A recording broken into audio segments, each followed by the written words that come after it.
নমস্কার বন্ধুরা, আমি শুভঙ্কর আর তোমরা দেখছো শুভঙ্কর এক্সপ্রেস ইউটিউব চ্যানেল। আজকে আমি এমন একটা ছবির টিজার নিয়ে কথা বলবো যেটা শুধু একটা ছবি নয়, প্রায় 500 বছরের ইতিহাস তার মধ্যে লুকিয়ে রয়েছে।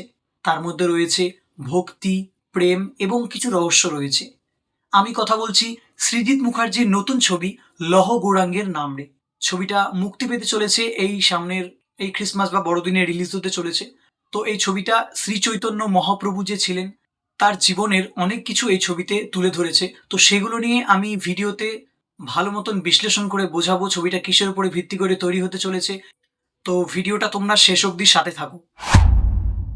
এখন আমি কথা বলবো বাংলা সিনেমার ইতিহাসের এক গুরুত্বপূর্ণ অধ্যায় নিয়ে, যার নাম শুনলেই গা শিউড়ে ওঠে। সেই শ্রীচৈতন্য মহাপ্রভুর জীবনের এক বিশাল রহস্য নিয়ে আসছেন পরিচালক সৃজিত মুখার্জির নতুন ছবি লহ গৌরাঙ্গের নামরের মাধ্যমে। সম্প্রতি এই ছবির বহু প্রতীক্ষিত টিজার মুক্তি পেয়েছে। এই টিজারটা কিসের ইঙ্গিত দিচ্ছে, তো সেটার উপরে বেস করে আমি তোমাদের একটা মূল ধারণা দিতে চাই, এবং তারপর এই টিজারের যে সমস্ত বিশেষ বিশেষ সিন রয়েছে যেগুলো আমাকে খুব টাচ করেছে সেগুলো নিয়ে তোমাদের সঙ্গে আমি আলোচনা করব। এই ছবিটা একটা খুব বড় কাজ হতে চলেছে, যেখানে শুধু একটা গল্প নয়, তিনটে আলাদা সময়ের গল্প একসঙ্গে দেখানো হবে। পরিচালক সৃজিত মুখার্জি এই তিনটে সময়কে এক সুতোয় বেঁধেছেন। মূল বিষয়টা হচ্ছে শ্রীচৈতন্য ও রহস্য, তার উপরে ঘিরে বিষয়টা। ছবির প্রধান বিষয় হল শ্রীচৈতন্য মহাপ্রভু এবং তার জীবনের সবচেয়ে বড় রহস্য, তিনি কিভাবে হঠাৎ করে উধাও হয়ে গেলেন। এটা শুধু ভক্তির গল্প নয়, একটা ঐতিহাসিক রহস্যের সমাধান খোঁজার চেষ্টা। ছবিতে তিনটে সময়কে এখানে দেখানো হবে, যেমন খুব পুরনো সময়, শ্রীচৈতন্য মহাপ্রভুর আসল সময়কাল প্রায় 500 বছর আগে।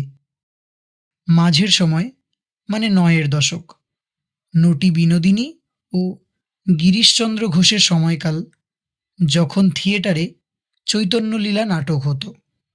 এবং এই সময় মানে বর্তমান সময়ের কিছু মানুষ যারা সেই ইতিহাস বা রহস্য নিয়ে কাজ করছে। কেন এমন হচ্ছে?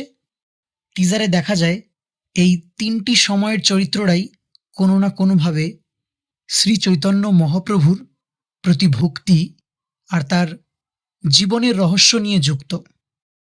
এখানে যে আমরা শ্রী চৈতন্য মহাপ্রভুর ক্যারেক্টারটা প্লে করছে এই ছবিতে, তার নাম দিব্যজ্যোতি দত্ত, এবং নটি বিনোদিনীর ক্যারেক্টারটা প্লে করছেন শুভশ্রী গাঙ্গুলি, গিরিশচন্দ্র ঘোষের ক্যারেক্টারটা প্লে করছেন ব্রাত্য বসু, এবং বর্তমান সময়ের চরিত্র যেগুলো রয়েছে সেগুলো প্লে করছে ঈশা সাহা ও ইন্দ্রনীল সেনগুপ্ত। এই দিব্যজ্যোতি দত্ত যে বললাম, উনি টেলিভিশনের ভীষণ জনপ্রিয় মুখ। এই চরিত্রের জন্য তার ওজন অনেকটাই কমিয়েছেন। এই ছবিতে শুভশ্রী গাঙ্গুলি, দিব্যজ্যোতি দত্ত এবং ইন্দ্রনীল সেনগুপ্ত এই তিনজনকেই চৈতন্য বা গৌরাঙ্গ রূপে দেখা যাবে। শুভশ্রী বিনোদিনী রূপে থিয়েটারে চৈতন্য সাজবেন, দিব্যজ্যোতি আসল চৈতন্য, আর ইন্দ্রনীল বর্তমানের সিনেমায় চৈতন্য সাজবেন। এটা সৃজিতের একটা বড় চমক হতে চলেছে। ছবিটি প্রথমে অনেক বছর আগে ঘোষণা করা হয়েছিল। প্রথমে শ্রী চৈতন্যের চরিত্রে যিশু সেনগুপ্ত এবং নটি বিনোদিনীর চরিত্রে প্রিয়াঙ্কা সরকারের নাম শোনা গিয়েছিল, কিন্তু পরে নানান কারণে এই চরিত্রে দিব্যজ্যোতি দত্ত এবং শুভশ্রী গাঙ্গুলি এসেছেন। ছবির শুটিং পুরীর সমুদ্রের ধারে, যেখানে শ্রী চৈতন্যের জীবনের একটি গুরুত্বপূর্ণ ঘটনা ঘটেছিল, সেখানে হয়েছে। শুটিং শেষ হওয়ার পর আবেগপ্রবণ হয়ে পড়েছিলেন পরিচালক সৃজিত মুখার্জি। এবং এই যে ছবিটি রয়েছে লহ গৌরাঙ্গের নামরে, এই ছবিটি দুটো প্রোডাকশন হাউস মিলে তৈরি করছে। একটা হচ্ছে ডিসিএম আর একটা হচ্ছে এসভিএফ। এবং এই যে ডিসিএম প্রোডাকশন হাউসটা রয়েছে তার 15 ইয়ার্স কমপ্লিট হয়েছে, এবং তারা টিজারের মধ্যে একটা খুব সুন্দর জিনিস মেনশন করেছে যে আমরা শুধু সিনেমা বানাই। তো এই লাইনটা আমাকে ভীষণ টাচ করেছে। এবং এসবিএফ এর আরও অনেক বয়স বেশি, এবং অনেক পুরনো, আপনারা সবাই জানেন শ্রী ভেঙ্কটেশ ফিল্মস। তো তার ব্যাপারে কিছু বলার নেই। এবং এই ছবির প্রোডিউসার হচ্ছে রানা সরকার। তো এই রানা সরকারকে আপনারা তো চেনেন, তবুও যারা না চিনে থাকেন তাদের জন্য আমি বলে দিচ্ছি, তার অনেক প্রডিউস করা ছবি রয়েছে, যেরকম ধূমকেতু রিসেন্ট মুক্তি পাওয়া ছবি, তারপর অঙ্ক কি কঠিন, বেডরুম, ব্ল্যাক, আবার ব্যোমকেশ, ব্যোমকেশ ফিরে এলো, জাতিস্বর, রঞ্জনা আমি আসবো না, বনবিবি, এই সমস্ত ভালো ভালো হিট ছবি তিনি প্রডিউস করেছেন। এবং এই ছবির ডাইরেক্টর রয়েছে আমাদের সবার প্রিয় সৃজিত মুখার্জি। আপনারা সবাই চেনেন তাকে, তাকে নিয়ে বলার কোনো জায়গাই রাখে না। আর এই যে ছবিটা রয়েছে, এই ছবিটা অ্যাকচুয়ালি ক্রিসমাসে মুক্তি পাওয়ার কথা রয়েছে, অর্থাৎ ডিসেম্বর মাসে। বাট তারা ডেটটা এখনও ফিক্সড করেনি। হয়তো এই ছবির রিলিজ ডেটটা তারা ট্রেলারের মধ্যে মেনশন করে দেবে। এবং এই ছবির কাস্টিংয়ে যে রয়েছে, সবার প্রথমে যার কথা বলতেই হবে তার নাম হচ্ছে যিশু সেনগুপ্ত, তারপর শুভশ্রী গাঙ্গুলি, দিব্যজ্যোতি দত্ত, ঈশা সাহা, ইন্দ্রনীল সেনগুপ্ত, ব্রাত্য বসু এবং এছাড়া আরও অনেকে রয়েছে। এখন আমি কথা বলবো এই ছবির টিজারের বিশেষ বিশেষ মুহূর্ত নিয়ে। ছবির শুরুতেই একটা রোল সাউন্ড, একটা লেডিসের ভয়েস দিয়ে শুরু হচ্ছে।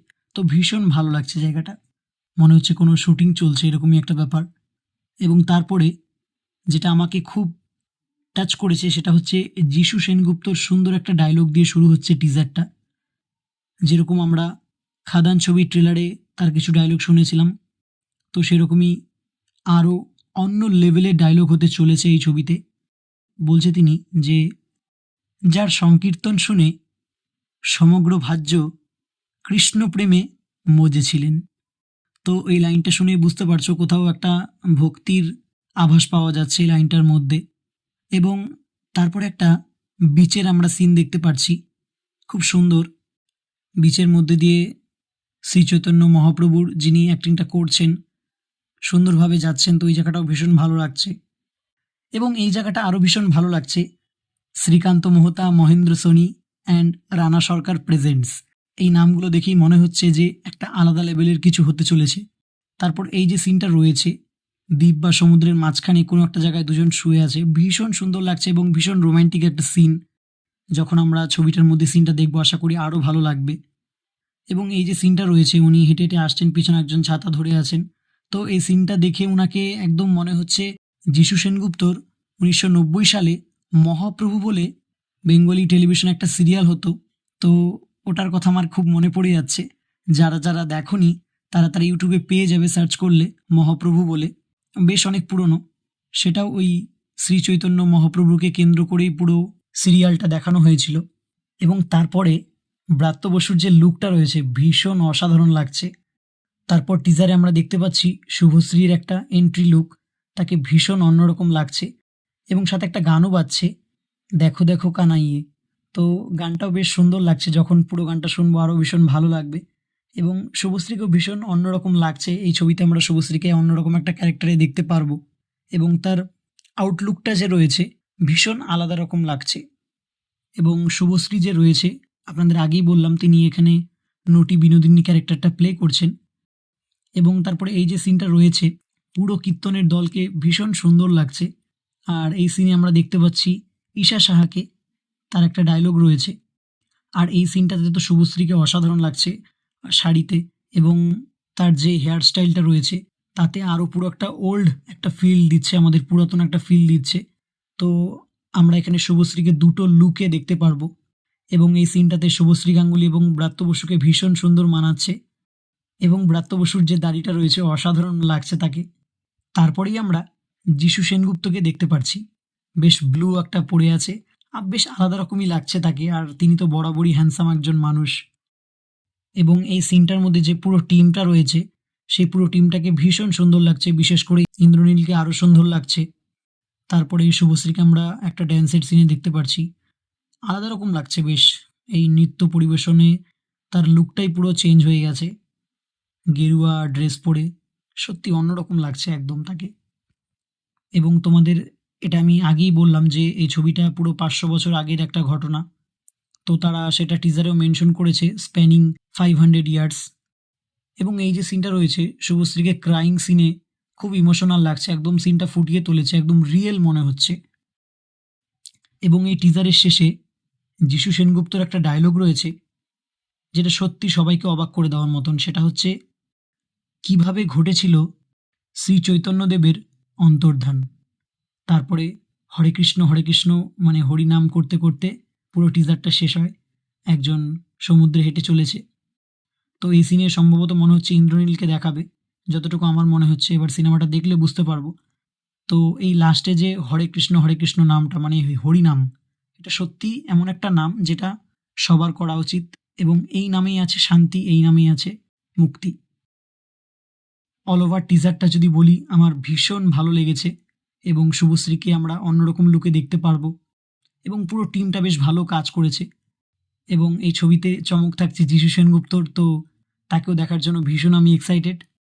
খুব শীঘ্রই হয়তো এই ছবিটার ট্রেলার আসবে। তো ট্রেলারটার আমি ফিডব্যাক নিয়ে তোমাদের সঙ্গে শেয়ার করব। তো ভিডিওটা তোমাদের কেমন লাগলো অবশ্যই আমাকে বেশি করে কমেন্টস করে জানাও, এবং ভালো লাগলে ভিডিওটা শেয়ার করতে ভুলো না। এবং আমার চ্যানেলে যদি নতুন কোনো দর্শক হয়ে থাকো, তাহলে অবশ্যই চ্যানেলটিকে সাবস্ক্রাইব করতে ভুলো না। আবারও দেখা হচ্ছে পরবর্তী কোনো ভিডিওতে। টাটা।